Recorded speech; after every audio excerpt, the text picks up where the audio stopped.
Hi ನಮಸ್ಕಾರ ಎಲ್ಲರಿಗೂ ಸ್ವಾಗತ ಈ ಸೆಷನ್ಗೆ. Welcomes you all at today's third session on cash flow statement. Today our learning talk continues on cash flow statement. Today third video on cash flow statement. ಇದು ಮೂರನೇ video ನಾನು ಹೇಳ್ತಾ ಇದ್ದೀನಿ. ಹಿಂದಿನ ಎರಡು video I have made two videos on cash flow statement. Without watching two previous video, you people unable to understand third session.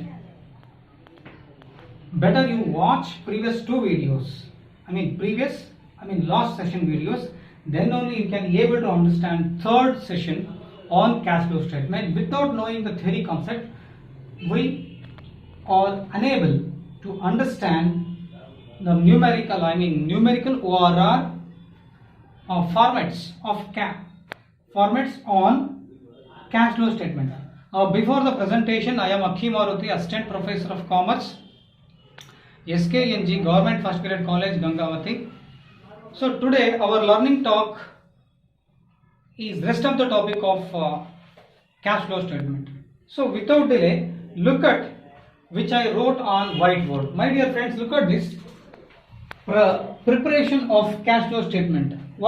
How the cash flow statement is prepared? Then what are the steps to be followed to prepare cash flow statement? ಅಂದರೆ cash flow statement ಇವತ್ತಿನ ನಾವು ನೋಡಿರ್ತಕ್ಕಂಥ ಭಾಗ.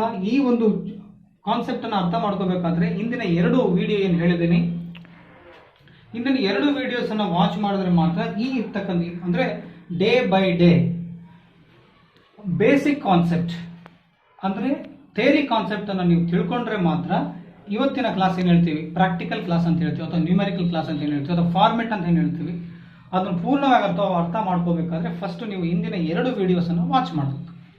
So ಹಾಗಾದ್ರೆ theory concept ನಿಮ್ಗೆ ಗೊತ್ತಿದ್ರೆ, ಬುನಾದಿ ಚೆನ್ನಾಗಿ ಗೊತ್ತಿದ್ರೆ ಕಟ್ಟಡ ಈಸಿಯಾಗಿ ಗಟ್ಟಿಯಾಗಿರ್ತದೆ. ಸೊ ಹಾಗೆ ಬೇಸಿಕ್ ಅನ್ನು ಚೆನ್ನಾಗಿ ತಿಳ್ಕೋಬೇಕು. ನೆಕ್ಸ್ಟ್ ಈ ಕಾನ್ಸೆಪ್ಟ್ ನಿಮಗೆ ಕ್ಲಿಯರ್ ಆಗುತ್ತೆ.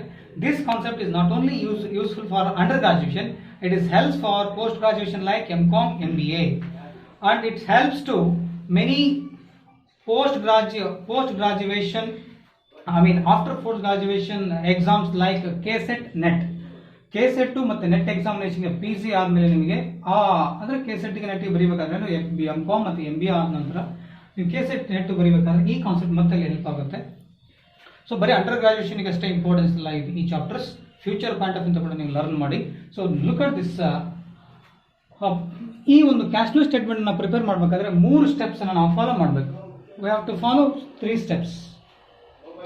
Okay, we shall follow 3 steps while preparing cash flow statement. My dear friends, look at this steps for preparation of CFS. Here CFS means cash flow statement. First one, calculate the net incomes or decrease in cash and cash equivalents. Any increases or cash and cash equivalents, any decrease or increase in cash and cash equivalents. So cash ಬಗ್ಗೆ ಹೇಳಿದೀನಿ, cash equivalents ಬಗ್ಗೆ theory concept ಅಲ್ಲಿ ಹೇಳಿದೀನಿ.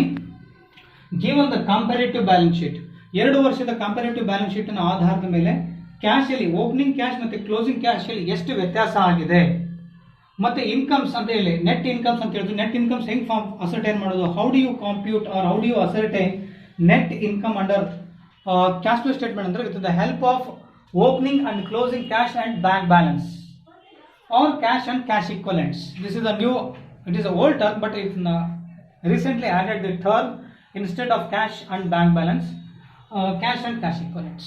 ಅಂದ್ರೆ cash and cash equivalents add ಮಾಡೋದಕ್ಕಿಂತ ಅಂದ್ರೆ ಮೊದಲು bank cash and bank balance ಅಂತ ಹೇಳ್ತಾ ಇದ್ದು, ಇದನ್ನ ರೀಸೆಂಟ್ ಆಗಿ ಈ ವರ್ಡ್ ಅನ್ನ ಕ್ಯಾಶ್ ಅಂಡ್ ಕ್ಯಾಶ್ ಇಕ್ವಲೆಂಟ್ಸ್ ಆಗಿ ಆಡ್ ಮಾಡಿದ್ರೆ ಮ್ಯಾನೇಜ್ಮೆಂಟ್ ಅಕೌಂಟಿಂಗ್ ಅಲ್ಲಿ. So given in the comparative balance sheet. Next, calculate ಅಂದ್ರೆ ಓಪನಿಂಗು ಮತ್ತೆ ಕ್ಲೋಸಿಂಗ್ ಕ್ಯಾಶ್ ಅಲ್ಲಿ ಏನಾದರೂ ಬದಲಾವಣೆ ಆದರೆ, ಇನ್ಕ್ರೀಸ್ ಅಥವಾ ಡಿಕ್ರೀಸ್ ಆದರೆ ಅದರ ಮೂಲಕ ನಾವು ನೆಟ್ ಇನ್ಕಮ್ ಮತ್ತು net income or net losses ಅನ್ನು ನಾವು ಫೈಂಡ್ ಔಟ್ ಮಾಡಲಿಕ್ಕೆ ಸಾಧ್ಯ. ಓಕೆ, ಫಸ್ಟ್ ಸ್ಟೆಪ್ ಅದನ್ನು ನೋಡಬೇಕು. Next second step, calculate the cash from trading operations. So here it is known for the cash from trading operation is also known as is also known as cash from operation. Cash from operation second step. There is a format or specimen for ascertaining cash from operation. ಅಂದರೆ cash from operation ಅನ್ನು ಮಾಡಬೇಕಾದ್ರೆ ಒಂದು format ಇದೆ according to traditional method. Here traditional method is given. Traditional method. Okay, so how do you compute cash from operation under traditional method? ಅಂದರೆ tradition ಅಂದರೆ ಸಾಂಪ್ರದಾಯಿಕ ಒಂದು ಹಳೆ ಪದ್ಧತಿ ಒಂದಿದೆ, ಇನ್ನೊಂದು ಅಕೌಂಟಿಂಗ್ ಸ್ಟ್ಯಾಂಡರ್ಡ್ 3 ಇದೆ, ಅದನ್ನು ನಾನು ನೆಕ್ಸ್ಟ್ ಕ್ಲಾಸಲ್ಲಿ ನಾನು ಡೀಲ್ ಮಾಡ್ತೀನಿ. ಸೊ ಇದು ಟ್ರೆಡಿಷನಲ್ ಮೆಥಡ್ ಮೇಲೆ ನೀವು ಹೇಗೆಲ್ಲ ಕ್ಯಾಶ್ ಫ್ಲೋ ಸ್ಟೇಟ್ಮೆಂಟ್ನ ಪ್ರಿಪೇರ್ ಮಾಡಬೇಕಾದ್ರೆ ಕ್ಯಾಶ್ ಫ್ರಮ್ ಆಪರೇಷನ್ ಹೇಗೆ ಮಾಡ್ತೀವಿ ಅನ್ನೋದಕ್ಕೆ ಕೆಳಗಡೆ ಫಾರ್ಮೆಟ್ ಇದೆ. Then preparation of cash flow statement. So this is the third step of preparing cash flow statement.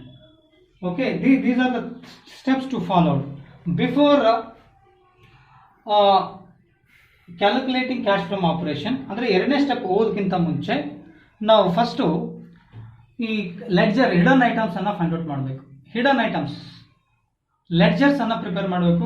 Like fixed assets, furniture account ಹಾಕೋದಿರಲಿ, ಪ್ಲಾಂಟ್ ಅಂಡ್ ಮಷಿನರಿ ಅಕೌಂಟ್ ಹಾಕೋದಿರಲಿ, building account ಹಾಕೋದಿರಲಿ, ಕೆಲವೊಂದು hidden items ಅನ್ನು ಕಂಡುಹಿಡಿಯಬೇಕು. Loss on sale of assets, profit on sale of assets, depreciation on assets ಅನ್ನು ascertain ಮಾಡಲಿಕ್ಕೆ ಕೆಲವೊಂದು ledgers ಅನ್ನು ಪ್ರಿಪೇರ್ ಮಾಡಬೇಕು ಎರಡನೇ ಸ್ಟೆಪ್ ಮಾಡೋದಕ್ಕಿಂತ ಮುಂಚೆ. ಜೊತೆಗೆ ಇನ್ನೂ ಕೆಲವೊಂದು ಲೆಡ್ಜರ್ಸ್ ಆಗಬೇಕು. ಫಿಕ್ಸ್ಡ್ ಲಯಬಿಲಿಟೀಸ್ ಯಾವುದಾದ್ರೂ ಇದ್ದರೆ, ಶೇರ್ ಕ್ಯಾಪಿಟಲ್ ಬಗ್ಗೆ ಆಗಲಿ ಅಥವಾ ಡಿಬೆಂಚರ್ಸ್ ಬಗ್ಗೆ ಆಗಲಿ, ಕೆಲವೊಂದು ಲೆಡ್ಜರ್ಸ್ ಅನ್ನು ಹಾಕಿ ರಿಡಂಪ್ಷನ್ ಅಂದರೆ ರೀಪೇಮೆಂಟ್ ಆಫ್ ಡಿಬೆಂಚರ್ಸ್ ಅಥವಾ ರೀಪೇಮೆಂಟ್ ಆಫ್ ಸೆಕ್ಯೂರ್ಡ್ ಲೋನ್ ಅನ್ನು ಕಂಡುಹಿಡಿಯಲಿಕ್ಕೆ, ಅಥವಾ ಇಶ್ಯೂ ಆಫ್ ಡಿಬೆಂಚರ್ಸ್ ಅಥವಾ ಇಶ್ಯೂ ಆಫ್ ಲೋನ್ಸ್ ಅನ್ನು ಏನಾದರೂ ಹಿಡನ್ ಐಟಮ್ಸ್ ಇದ್ದರೆ ಅದನ್ನು ಅಸರ್ಟೈನ್ ಮಾಡಲಿಕ್ಕೆ ನಾವು ಲೆಡ್ಜರ್ಸ್ ಅನ್ನು ಪ್ರಿಪೇರ್ ಮಾಡಬೇಕು. Because these R hidden items.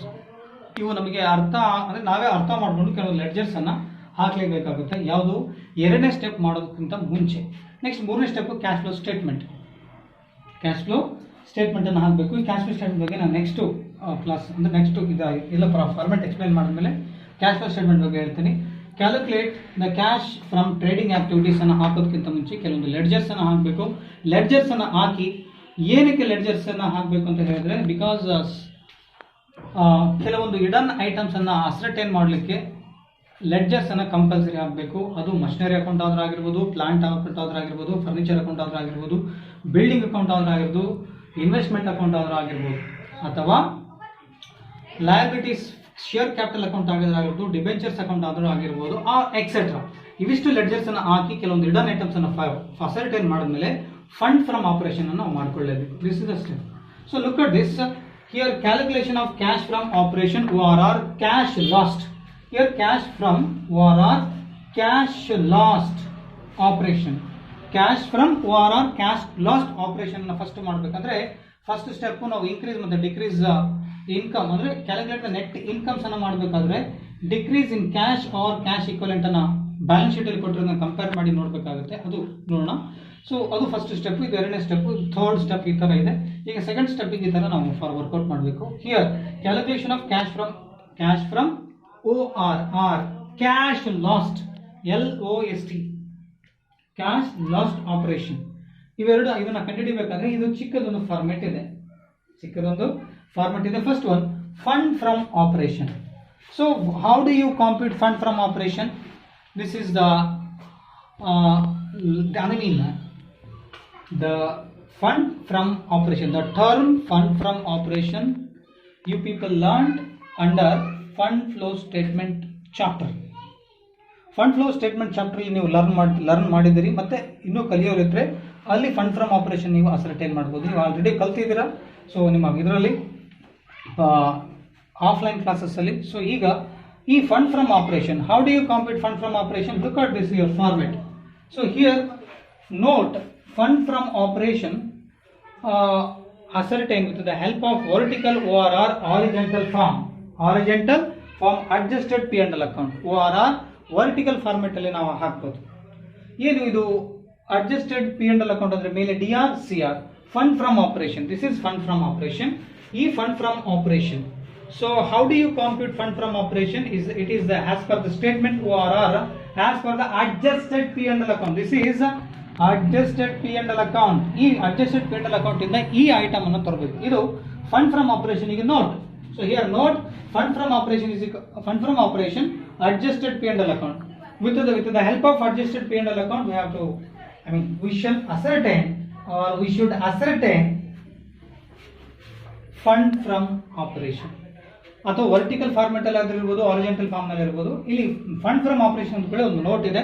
ಈ ಫಂಡ್ ಫ್ರಮ್ ಆಪರೇಷನ್ ಈ ಅಕೌಂಟ್ ಇಂದ ನಾವು ಅಸರ್ಟೈನ್ ಮಾಡಬಹುದು. ಇದು ಅಡ್ಜಸ್ಟೆಡ್ P&L ಅಕೌಂಟ್. ಪರ್ಟಿಕ್ಯುಲರ್ಸ್ ಇಲ್ಲಿ ರೂಪೀಸ್ ಇದೆ. So particulars rupees. ಸೊ ಇದು ಚಿಕ್ಕದಾಗಿರ್ತಕ್ಕಂಥ format. So here opening profit and loss account.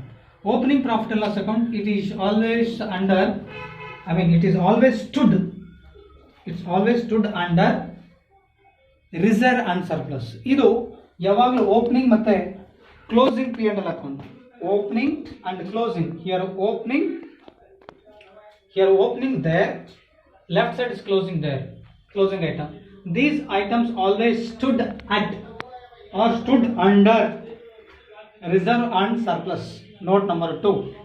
ಇದು ಆಲ್ವೇಸ್ ಎರಡು ಐಟಮು ನೋಟ್ ನಂಬರ್ 2 ನಲ್ಲಿ. Note number 1 share capital, note number 2 reserve and surplus ಕೆಳಗಡೆ ಯಾವಾಗಲೂ ಐಟಮ್ಸ್ ಇರುತ್ತೆ. ಸೊ ಇದನ್ನು ಹಾಕಬೇಕು. ಜೊತೆಗೆ dividend received.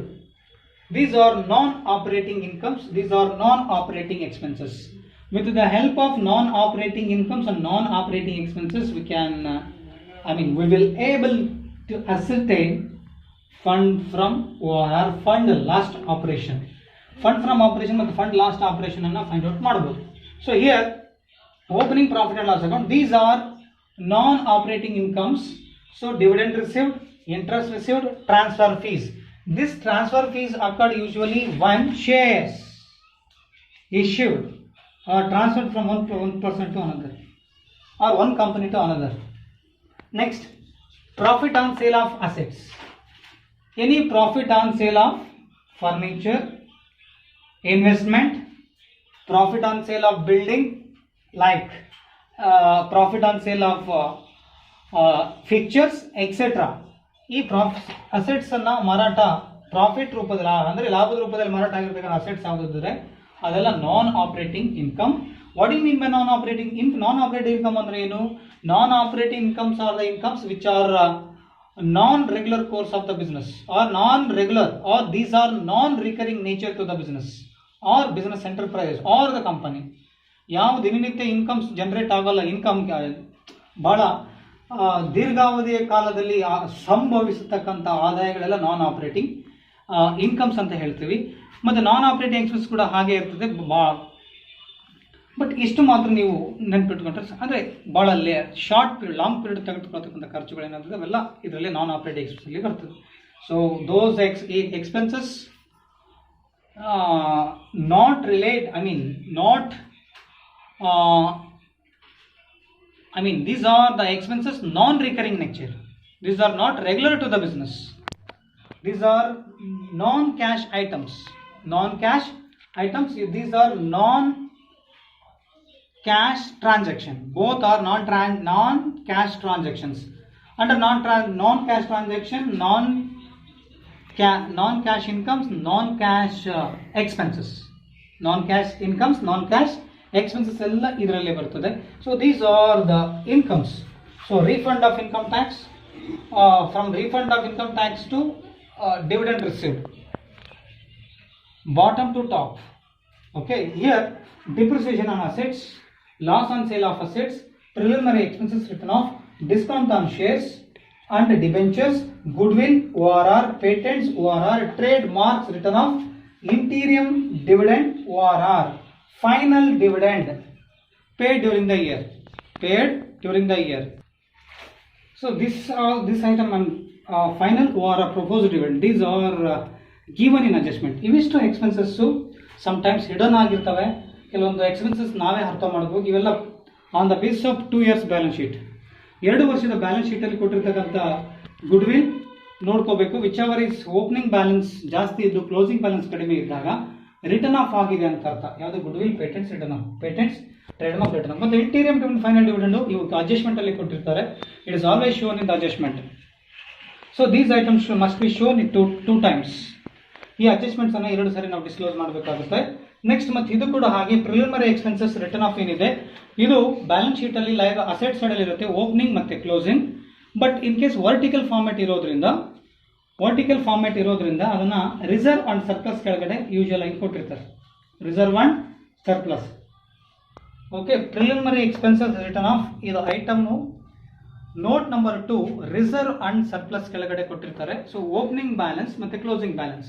Opening balance 5,000, closing balance 3,000 ಇದ್ರೆ 2,000 rupees ರಿಟರ್ನ್ ಆಫ್. ಇದು ನೋಟ್ ನಂಬರ್ 2 ನಲ್ಲಿ ಕ್ವಶನ್ ಅಲ್ಲಿ ನೋಟ್ಸ್ ಕೆಳಗಡೆ note number 1, note number 2 reserve and surplus ಕೆಳಗಡೆ ಲೆಸ್ ಈ return of preliminary expenses written of ಮಾಡಿರ್ತಾರೆ. ಯಾಕೆ ಅದನ್ನ ಆ ಥರ ಹಾಕ್ತಾರೆ? Why the preliminary expenses or underwriting commission or formation expenses always shown under or always stood under reserve surplus anta helidre there is an answer that these are the capital losses. These must be write off from reserves or surpluses. ಯಾಕೆ ಈ preliminary expenses ಅಥವಾ formation expenses ಅಥವಾ underwriting commissions, discount on shares, discount on debentures ಅನ್ನ ಯಾವಾಗಲೂ ಈ reserve and surplus ಕೆಳಗಡೆ ಅಂದ್ರೆ note number 2 ಕೆಳಗಡೆ ಅದನ್ನ ರಿಸರ್ವ್ಸ್ ಅಲ್ಲಿ ಯಾಕೆ ಮೈನಸ್ ಮಾಡಿರ್ತಾರೆ ಅಂತ ಹೇಳಿದ್ರೆ, ನೀವು ಕ್ವಶನ್ ನಾವು ನೋಡ್ಕೊಂಡ್ರೆ ಅಲ್ಲಿ ನೀವು ಯೂಶುವಲಿ ಈ ಐಟಮ್ಸ್ ಇರ್ತದೆ. ಯಾಕೆ ಅದನ್ನ ಅಲ್ಲಿ ಯಾಕೆ ತೋರಿಸ್ತಾರೆ ಅಂದ್ರೆ because these are capital losses. Preliminary ORR formation expenses, under writing commission, discount on shares, discount on debentures, ಇಷ್ಟು ಎಕ್ಸ್ಪೆನ್ಸ್ ಅನ್ನೋದಕ್ಕಿಂತ ಲಾಸಸ್ ಅಂತ ಹೇಳ್ತೀವಿ.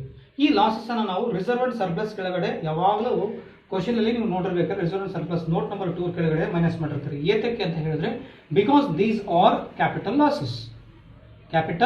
ಲಾಸಸ್ ಅದಕ್ಕೋಸ್ಕರ ಅದನ್ನ ಅದ್ರ ಕೆಳಗಡೆ ಹಾಕಿರ್ತಾರೆ. ಜೊತೆಗೆ ಈ loss on sale of assets ನಾವು with the help of preparation of ledger ಅನ್ನು ಹಾಕೋದ್ರ ಮೂಲಕ ಈ ಐಟಮ್ ಅನ್ನು ಫೈಂಡ್ ಔಟ್ ಮಾಡ್ತೀವಿ. ಡಿಪ್ರಿಸಿಯೇಷನ್ ಅಸೆಟ್ಸ್ ಕೂಡ ಹಾಗೆ. ನೆಕ್ಸ್ಟ್ ಡಿಸ್ಕೌಂಟ್ ಆನ್ ಶೇರ್ಸ್ ಮತ್ತು ಡಿಬೆಂಚರ್ ಇಲ್ಲಿ ಹಾಕಿರ್ತಾರೆ. ಈ 2 ಐಟಮ್ಸ್ ಏನಿದೆ, ಈ 2 ಐಟಮ್ಸ್ ಅಂದ್ರೆ ಡಿಸ್ಕೌಂಟ್ ಆನ್ ಶೇರ್ಸ್ ಇರ್ಬೋದು, ಡಿಸ್ಕೌಂಟ್ ಆನ್ ಡಿಬೆಂಚರ್ಸ್ ಇರ್ಬೋದು, ಪ್ರಿಲಿಮಿನರಿ ಎಕ್ಸ್ಪೆನ್ಸಸ್ ಅದು ಇನ್ನೊಂದು ಹೆಸರು ಫಾರ್ಮೇಷನ್ ಎಕ್ಸ್ಪೆನ್ಸಸ್, ಮತ್ತೆ ಅಂಡರ್ ರೈಟಿಂಗ್ ಕಮಿಷನ್ ಅಂತ ಬರ್ತದೆ. ಈ under writing commissions capital loss ಆಗಿರೋದ್ರಿಂದ ಇವನು ಯಾವಾಗಲೂ ನೋಟ್ ನಂಬರ್ 2 ಕೆಳಗಡೆ ಕ್ವಶನ್ ಅಲ್ಲಿ ನೋಟ್ ನಂಬರ್ 2 ಅಂತೇಳಿ ರಿಸರ್ವ್ ಅಂಡ್ ಸರ್ಪ್ಲಸ್ ಅಂತೇಳಿ ಆ ರಿಸರ್ವ್ ಅಂಡ್ ಸರ್ಪ್ಲಸ್ ಕೆಳಗಡೆ ಇವನ್ನ ಮೈನಸ್ ಮಾಡಿರ್ತಾರೆ. ಮತ್ತೆ ಇವೆಲ್ಲ ಏನು, ಈ good will, patents and trade marks and return of these are usually stood or shown under non-current assets. Under non-current assets there are 2 types, tangible and intangible assets. ಅಂದ್ರೆ non-current assets ಅಲ್ಲಿ 2 ಭಾಗ, ಒಂದು tangible assets ಇನ್ನೊಂದು intangible assets. ಈ tangible assets ಅಂದ್ರೆ assets ಅಲ್ಲಿ 2 ಭಾಗ, ಒಂದು current assets ಇನ್ನೊಂದು non-current assets. ಈ non-current assets ಅಲ್ಲಿ ಮತ್ತೆ 2 ಭಾಗ. Under non-current assets the assets are classified into 2, intangible assets, tangible assets. Tangible assets are like patents, trademark, copyrights, license, know-how, trademarks, designs, names, artist work.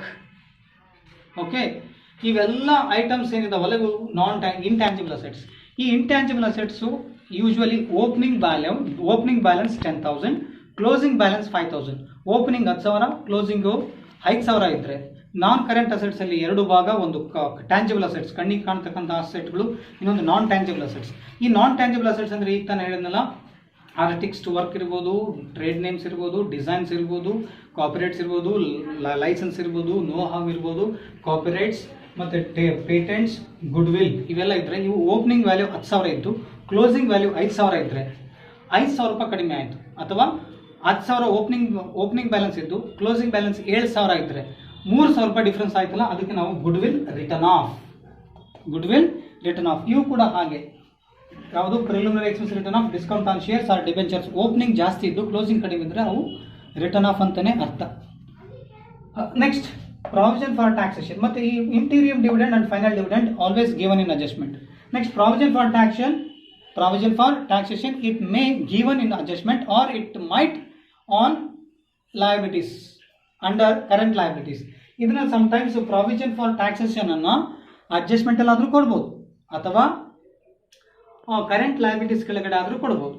So ಇದನ್ನ in case adjustment ಅಲ್ಲಿ ಕೊಟ್ಟರೆ 2 times ಅನ್ನು ನಾವು present ಮಾಡಲೇಬೇಕು, ಒಂದು ledger ಅಲ್ಲಿ ಇನ್ನೊಂದು ಇಲ್ಲಿ. ಅಥವಾ ಅಕಾರ್ಡಿಂಗ್ ಟು ಕಂಪನೀಸ್ ಆಕ್ಟ್ 2013 ಪ್ರಕಾರ ಕೆಲವೊಂದು ಮೇಜರ್ ಚೇಂಜಸ್ ಮಾಡಿದ್ದಾರೆ. ಸೊ ಅದನ್ನು ನ್ಯೂಮೆರಿಕಲ್ ಕ್ಲಾಸ್ ಬಂದಾಗ ನಾನು ಡೀಟೇಲ್ ಆಗಿ ನಾನು ಎಕ್ಸ್ಪ್ಲೇನ್ ಮಾಡ್ತಾ ಹೋಗ್ತೀನಿ. I will tell you the regarding some certain items should be treated as current liabilities according to companies act 2013. So I will tell you coming classes or I will tell you the later. Okay, next ಇವು adjustment ಅಲ್ಲಿ ಇರುತ್ತೆ. ಇದು adjustment okay. Transfer to general reserve or reserve fund ORR sinking fund. Transfer to general reserve ORR reserve fund ORR sinking fund ಏನಾದರೂ ಬಂದರೆ it this item always stood under note number 2 of reserve and surplus. How do you ascertain transfer of reserve? Keep it in your mind. When opening balance is less, closing balance is high. ಅಂದರೆ opening balance ಕಡಿಮೆ ಇದ್ದು closing balance ಜಾಸ್ತಿ ಇದ್ದರೆ, example general reserve ಅಥವಾ sinking fund ಅಥವಾ reserve fund, opening 20,000 closing 25,000, opening 20,000 closing 25,000 ಇದ್ದರೆ 5,000 ರೂಪಾಯಿ transfer ಅಂತ ಟ್ರೀಟ್ ಮಾಡಬೇಕು. ಇದು ಕ್ವಶನ್ ಅಲ್ಲಿ ನೋಟ್ ನಂಬರ್ 2 ನಲ್ಲಿ ಇದನ್ನು ಪ್ರೊವೈಡ್ ಮಾಡಿರ್ತಾರೆ. ನೆಕ್ಸ್ಟ್ ಅಂಡರ್ ರೈಟಿಂಗ್ ಕಮಿಷನ್ ನಾನು ಹೇಳಿದಾಗೆ ಈ preliminary expenses, discount on shares ಅಥವಾ ಡಿಸ್ಕೌಂಟ್ ಆನ್ ಡಿಬೆಂಚರ್ಸ್ ಮತ್ತು under writing commissions note number 2 ನಲ್ಲಿ ಅಂದರೆ ರಿಸರ್ವ್ ಸರ್ಪ್ಲಸ್ ಕೆಳಗಡೆ ನೋಟ್ ನಂಬರ್ 2 ನಲ್ಲಿ ಮೈನಸ್ ಮಾಡಿ, ಅಂದರೆ ರಿಸರ್ವ್ ಸರ್ಪ್ಲಸ್ ಮೈನಸ್ ಮಾಡಿ ಹೊರಗಡೆ ಹಾಕಿರ್ತಾರೆ. ಅವನು ಕೂಡ ಗಮನಿಸಬೇಕು ಓಪನಿಂಗ್ ಎಷ್ಟಿತ್ತು ಕ್ಲೋಸಿಂಗ್ ಎಷ್ಟಿತ್ತು ಅಂತ. ಓಪನಿಂಗು ಜಾಸ್ತಿ ಇದ್ದು ಕ್ಲೋಸಿಂಗ್ ಕಡಿಮೆ ಇದ್ದರೆ ರಿಟರ್ನ್ ಆಫ್. ಅದೇ ಜನರಲ್ ರಿಸರ್ವ್ ಬಂದರೆ ಉಲ್ಟಾ, ವೈಸ ವರ್ಸ. If it is relative, if the any opening balance is less than closing balances, it is treated as a transfer to funds, reserve funds like a general reserve. ಅಂದರೆ ಇದಕ್ಕೆ ನಾವು ಉಲ್ಟಾ ಮಾಡಿದ್ರೆ, ಅಂದರೆ general ರಿಸರ್ವ್ಗೆ, reserve ಫಂಡಿಗೆ ಮತ್ತು sinking ಫಂಡಿಗೆ ಆದರೆ ಟ್ರಾನ್ಸ್ಫರ್ಸ್ ಯಾವಾಗ ಬರ್ತದೆ ಅಂದರೆ opening value less, closing balance high. Sinking fund ಆಗಿರಲಿ, ಡಿವಿಡೆಂಡ್ ಇಕ್ವಿಲೈಸೇಷನ್ ರಿಸರ್ವ್ ಆಗಿರಲಿ, ಜನರಲ್ ರಿಸರ್ವ್ ಆಗಲಿ 5,000, 10,000 ಅಥವಾ 20,000, 25,000 ಆಗಿದ್ರೆ ಅದು transfer. Okay, transfer. Next provision for depreciation. It may given in adjustment just like accumulated depreciation. ಈ provision for depreciation some time adjustment ಅಲ್ಲಿ ಇರ್ತದೆ. ಈ ಅಡ್ಜಸ್ಟ್ಮೆಂಟ್ ಅಲ್ಲಿ ಇರೋದನ್ನ 2 ಸತಿ ನಾವು ಡಿಸ್ಕ್ಲೋಸ್ ಮಾಡಬೇಕು. ಏನಂತ ಇರ್ತದೆ usually? Regarding provision for depreciation is given in the adjustment has accumulated depreciation on accumulated depreciation is usually given in adjustment. So ಇದನ್ನ provision for depreciation ಅಂತ ಕಂಡುಕೋಬೇಕು. Premium on redemption of shares and debentures. Redemption means repayment.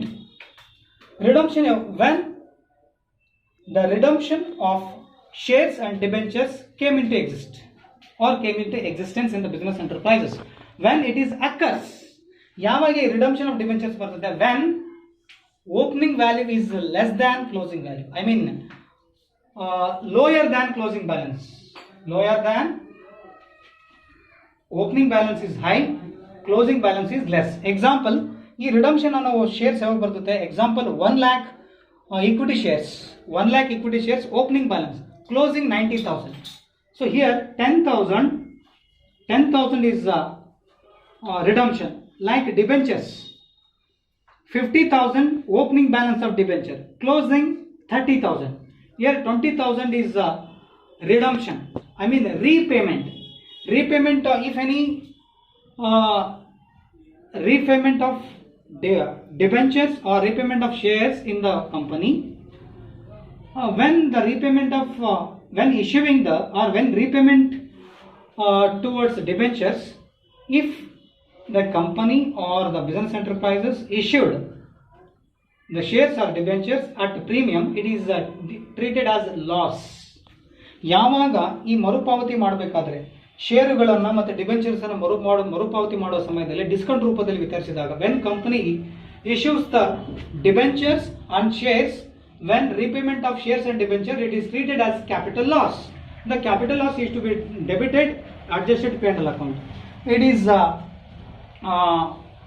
the item which is given under secured loan or non-current liabilities, non-current. Here note number 3, non-current liabilities. Note number 3 ಕೆಳಗಡೆ almost ನಾನ್ current liabilities, debentures ಮತ್ತು shares ಅಂದ ಕೂಡಲೇ note number 1, opening value ಜಾಸ್ತಿ ಇದ್ದು closing values ಕಡಿಮೆ ಇದ್ದಾಗ ಅದು redemption. ಅಂತಹ ಸಮಯದಲ್ಲಿ ಕಂಪನಿ ಅಥವಾ ಬಿಸಿನೆಸ್ ಎಂಟರ್ಪ್ರೈಸ್ ಏನಾದರೂ ಷೇರುಗಳನ್ನು ರಿಯಾಯಿತಿ ರೂಪದಲ್ಲಿ ಕೊಟ್ಟರೆ ಅಥವಾ ಪ್ರೀಮಿಯಂ ಕಂತಿನ ರೂಪದಲ್ಲಿ ಏನಾದರೂ ಮರುಪಾವತಿ ಮಾಡ್ತಾ ಇದ್ರೆ ಅದಕ್ಕೆಲ್ಲ ನಾವು ಪ್ರೀಮಿಯಂ ರೂಪದಲ್ಲಿ ಅಂದರೆ ಮುಖಬೆಲೆಗಿಂತ ಜಾಸ್ತಿ ಷೇರುಗಳನ್ನು ಮರುಪಾವತಿ ಮಾಡಿದಾಗ when discount usually capital losses, discount on shares, discount on debentures, premium on redemption of shares and redemption of debentures. Premium ಅಂದರೆ ಮುಖಬೆಲೆಗಿಂತ ಹೆಚ್ಚಿನ ಬೆಲೆಗೆ ಮರುಪಾವತಿ ಮಾಡ್ತಾ ಹೋದಂತೆಲ್ಲ ಕಂಪನಿಗೆ when the company issues the shares at premium, it is indirectly it seems loss, capital loss. Okay, premium means what? Excess of face value of the share. ಮುಖಬೆಲೆಗಿಂತ ಹೆಚ್ಚಿನ ಬೆಲೆಗೆ ಷೇರುಗಳನ್ನು ಮರುಪಾವತಿ ಮಾಡಿದ್ರೆ ಅದು ಬಿಸ್ನೆಸ್ ಎಂಟರ್ಪ್ರೈಸಸ್ಗೆ ಅಥವಾ ಕಂಪನಿಗೆ ಲಾಸ್ ಆಗುತ್ತೆ. ಸೊ ಹಾಗಾಗಿ it is capital loss. Next finally closing profit and loss account. This is stood under reserve and surplus, note number 2. ಇದು ನೋಟ್ ನಂಬರ್ 2 ಕೆಳಗಡೆ closing profit and loss account ಇರುತ್ತೆ. ಇದು ಡೆಬಿಟ್ ಸೈಡ್ ಆಗಬೇಕು. In case credit side is more than debit side, credit side more than debit side, the balance will be fund lost operation. Credit side ಜಾಸ್ತಿ ಇದ್ದು debit side ಕಡಿಮೆ ಇದ್ರೆ fund lost operation balancing figure. If it is debit side more than credit side, fund from operation is the balance figure. ಅಂದ್ರೆ debit side ಜಾಸ್ತಿ ಇದು, credit side ಬಂದ್ರೆ ಇದು fund from operation ಇದೆ. ಫಂಡ್ ಫ್ರಮ್ ಆಪರೇಷನ್ ಇಲ್ಲಿದೆ. So in case fund from operation like this. In case fund lost operation, add items become less items becomes add items. Okay, the above added items must be subtract and subtract item or vice versa. Above added item must be less or minus items. Minus item becomes plus items, added items. Fund from operation itkondu madidre according to the format, fund from operation add items like decrease in current assets. What are current assets? Current assets are which are the assets which are converted into cash within 1 year or within a short span of time. Okay, accounts receivable like debtors and bills receivable. Debtors and bills receivable, these are comes under accounts receivable. If these two assets are decreased, should be added back to fund from operation. How do you ascertain account receivable is decreased? With the help of 2 here balance sheet. ಇದನ್ನ ಹೇಗೆ accounts receivable ಕಡಿಮೆ ಆಗಿದೆ ಅಂತ ಹೆಂಗೆ ಕಂಡುಹಿಡಿತೀವಿ ಅಂತ ಹೇಳಿದ್ರೆ, opening 2010 balance sheet 2011, opening 9,000 ಇದ್ದು closing 8,000 ಇದ್ರೆ 1,000 ರೂಪಾಯಿ ಡಿಕ್ರೀಸ್, 1,000 ರೂಪಾಯಿ decrease. Same inventory stock like spare parts, opening value 10,000, closing value 8,000, 2,000 decrease, 2,000 decrease. On the basis of comparative balance sheet, or 2 dates of balance sheet, 2 dates of balance sheet, 2 ವರ್ಷದ balance sheet ಅನ್ನ ಆಧಾರದ ಮೇಲೆ ಈ assets opening value 10,000, closing value 8,000 ಇದ್ರೆ 2,000 ರೂಪಾಯಿ decrease ಆಯ್ತು, less ಐಟಮ್ಸ್ಗೆ ತೋರಿಸಬೇಕು. ಅದೇ ತರ ಪ್ರೀಪೇಡ್ ಎಕ್ಸ್ಪೆನ್ಸಸ್, ಔಟ್ಸ್ಟ್ಯಾಂಡಿಂಗ್ ಎಕ್ಸ್ಪೆನ್ಸ್ ಕೂಡ ಹಾಗೆ. Opening value is high, closing value is less, opening value is more than closing value, it is said to be decrease in current assets. In case fund from operation, okay, these are add items. If it is fund lost operation, these items decrease becomes increase in current assets.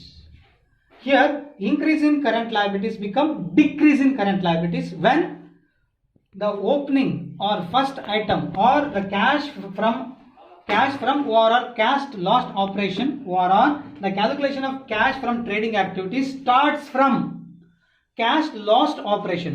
ಅಂದ್ರೆ ಇದೇ ಏನಾದರೂ cash last operation ಅನ್ನು ಬಂದಿದ್ರೆ, if it is start from fund lost operation, if it is start from fund lost operation, decrease in current assets become increase in current assets.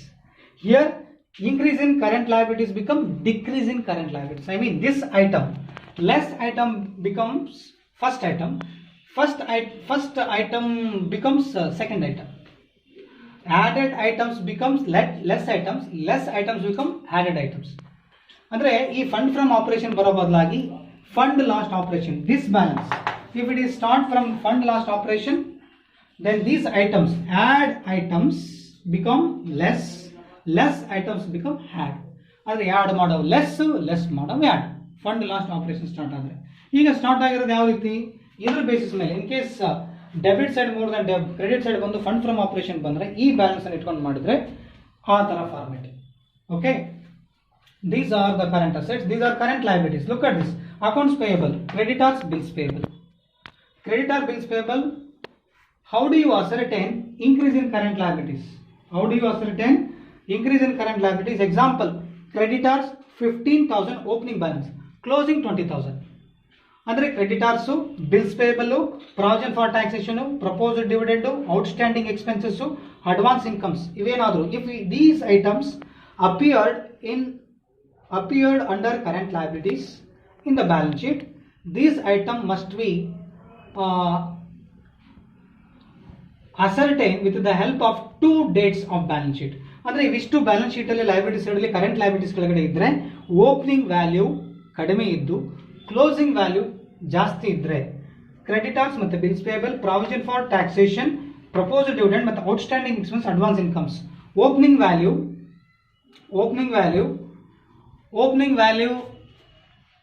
10,000, closing value 15,000.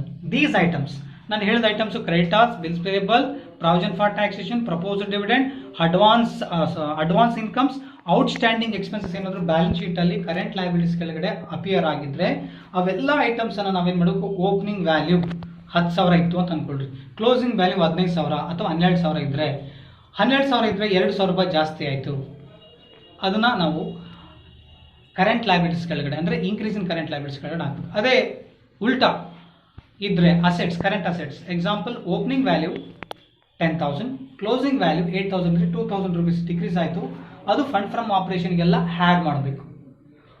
Wise ವರ್ಸ increase in current assets ಅಂದರೆ ಉಲ್ಟಾ ಹೇಳೋದಾದ್ರೆ increase in current assets, decrease in current liabilities ಬಂದರೆ less ಮಾಡಬೇಕು. Okay, this is the way of ascertaining cash from operation or cash lost from operation. Look at this format. So here these are the items. So had 1 2 items. These items must be added 1 2 3 4 5 6 7 8 9. These items must be added back to fund from operation. When decrease in current assets, increase in current liabilities. These indirectly called as notional cash received. Notional cash received means indirect. Those cashes received indirectly, like cash sales or like credit sales or increase in current liability or current assets is treated as those are items treated as notional cash. So ಇದು notional cash received ಅಂತ ಹೇಳ್ಬೋದು. ಇದು increase in current assets, decrease in current liabilities ಬಂದ್ರೆ less ಮಾಡಬೇಕು. Make these totals, put outer column. So out of this balance added back to this balance, the balance will be like this. Then increase in current assets, decrease in current liabilities, both items total will be so and so. So this out of this the less increase in current assets, decrease in current liabilities should be deducted out of this balance. Example, here 5,000, here 10,000, the total balance will be 15,000 ಅಂದರೆ 5,000 plus 10,000 ಎಷ್ಟಾಯಿತು, 15,000 ಆಯಿತು. ಇದು example ಒಂದು 10,000 ರೂಪಾಯಿ ಇದ್ರೆ, so balance will be 5,000. This is called fund cash from operation. ಅಂದರೆ 15,000 ರೂಪಾಯಿದಲ್ಲಿ 10,000 ರೂಪಾಯಿ minus ಮಾಡ್ಬೋದು.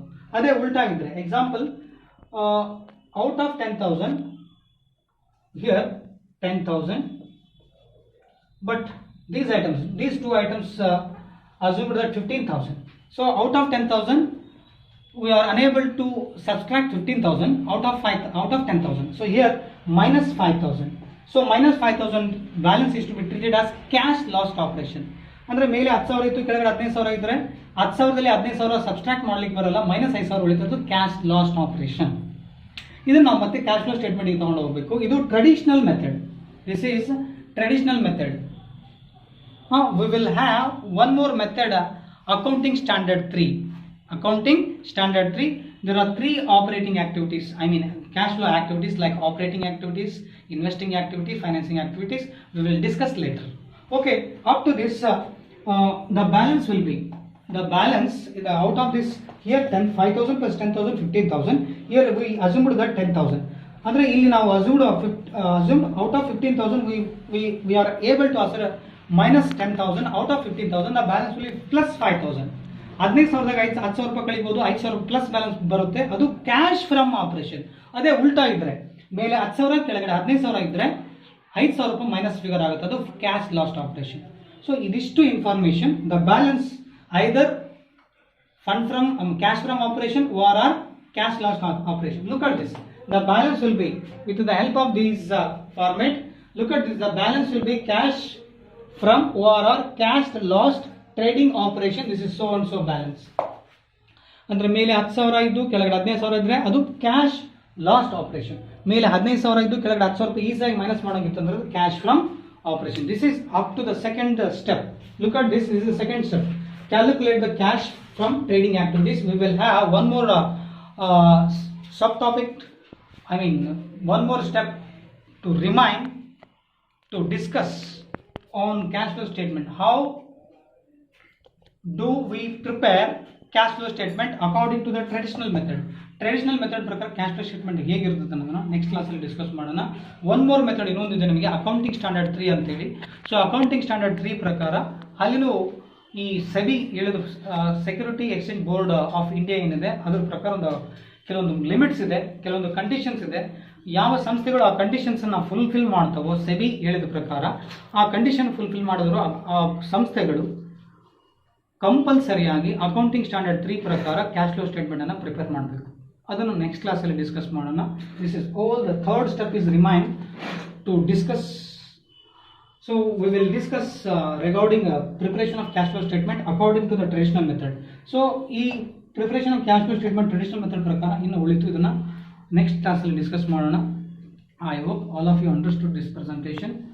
ಇದೆಲ್ಲ ನಿಮಗೆ ಅರ್ಥ ಆಗಿದೆ ಅಂತ ಅನ್ಕೊಂಡಿದ್ದೀನಿ. ಈ ಒಂದು ಪ್ರೆಸೆಂಟೇಷನ್ ನಿಮಗೆ ಇಷ್ಟ ಆದರೆ ಕಾಮೆಂಟ್ ಮಾಡಿ, ನಿಮ್ಮ ಫ್ರೆಂಡ್ಸ್ಗೆ ಶೇರ್ ಮಾಡಿ. ಯಾರು ಯೂಟ್ಯೂಬ್ ಚಾನಲ್ ಶೇರ್ ಮಾಡದೇ ಇರ್ತಾರೋ ಅವರಿಗೆ ಅಟ್ಲೀಸ್ಟ್ ಈ ವಿಡಿಯೋನ ಶೇರ್ ಮಾಡಿರಿ ಅಥವಾ ಕಳಿಸ್ಕೊಡಿ. ಅವರು ಕೂಡ ಎಕ್ಸಾಮಿನೇಷನ್ ಪಾಯಿಂಟ್ ಆಫ್ ವ್ಯೂ ಮತ್ತು ನಾಲೆಡ್ಜ್ ದೃಷ್ಟಿಯಿಂದ ಕಲಿಬೋದು. Okay, if you like this presentation, comment and share to your friends. Thank you for your kind attention. Goodbye and good luck. Have a progressive time. Have a whole look of this presentation which I wrote on whiteboard. This is left side is the steps for preparation of cash flow statement. First one ABC. ABC is over. Under B, calculation of cash from operation, there is a format according to the traditional method is the left side. Okay, this is left side, this is the right side. Okay, the balance will be something is there. So fund from operation is note is there. ಅಂದ್ರೆ fund from operation ಮಾಡಬೇಕಾದ್ರೆ ನೋಟಲ್ಲಿ ಅದು adjusted ಪಿಂಡಲ್ account ಮೂಲಕ ನಾವು fund from operation ascertain ಮಾಡಬೇಕು. ಅದು debit side ಮತ್ತು credit side ಹಾಕೋದು. ಇದನ್ನ ಅಂದ್ರೆ ಆರಿಜೆಂಟಲ್ ಫಾರ್ಮ್ ಅಂತ ಹೇಳ್ತೀವಿ. ಸಮ್ಟೈಮ್ಸ್ ವರ್ಟಿಕಲ್ ಫಾರ್ಮ್ ನಲ್ಲಿ ಕೂಡ ನಾವು ಹಾಕಬಹುದು. ಇದು ಆರಿಜೆಂಟಲ್ ಫಾರ್ಮಿನ ಪ್ರೆಸೆಂಟೇಷನ್. ಕ್ರೆಡಿಟ್ ಸೈಡ್ ಜಾಸ್ತಿ ಬಂದು ಡೆಬಿಟ್ ಸೈಡ್ ಕಡಿಮೆ ಬಂದ್ರೆ fund lost operation, debit side more than credit side ಬಂದ್ರೆ fund from operation. B bar F balancing figure. Thank you.